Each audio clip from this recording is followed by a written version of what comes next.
Half a day, and welcome to another episode of Build Your Legacy. I'm Frank Bloss Jr. One night, several years ago, when my wife Tilly was in California to help our eldest daughter overcome a medical issue, I decided to head to KFC for dinner. I got my order and sat in the dining area to watch the Lakers take on the Clippers as I ate my meal. A short time later, a father and a young man I knew to be his son sat at a table across from me and also took to watching the game as they ate. I knew the two because many years ago, as the president of the Make-A-Wish Foundation of Guam, I took part in granting a wish to a little boy who was now that young man sitting with his father. Trying to be discreet, my attention turned from the basketball game to watching in awe the apparent love and bond between a father and his son. While watching the two as they ate and enjoyed the game, I thought of the wonderful opportunity they had just to be together and the opportunity I had to take part in the granting of a wish many years ago.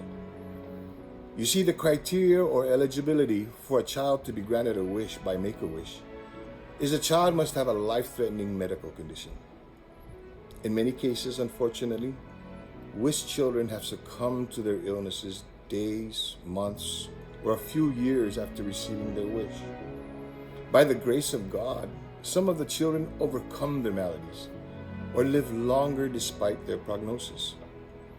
For whatever reason, and in the case of this young man and his father, I saw the power of love, belief, and opportunity before me that night. After completing my meal and having a brief chat with the two, of which, by the way, I just learned he was 22 at that time, I left the restaurant being thankful yet wondering. I know of many people who are discontented and having hard times in their lives, but their experiences are nowhere near what the young man and his father have had to endure. Despite that their troubles can be addressed without fear of adverse medical consequences, they ignore or become reluctant to opportunities that come before them. Instead, they choose to lay blame for their woes on other people, the environment, the government, their dog, their in-laws, and even God.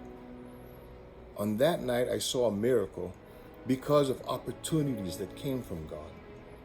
I saw a young man who I had the opportunity to grant a wish to when he was a child. I saw a father taking advantage of the opportunity to have a night out with his son. I saw a young man with the opportunity to live his life longer than what he was expected to have. So to those of you who have ignored or shunned the opportunities to make your lives better, I just have one question. Who do you think is putting the opportunities before you? I want to thank you for being here today. Please, if you can, share with your friends.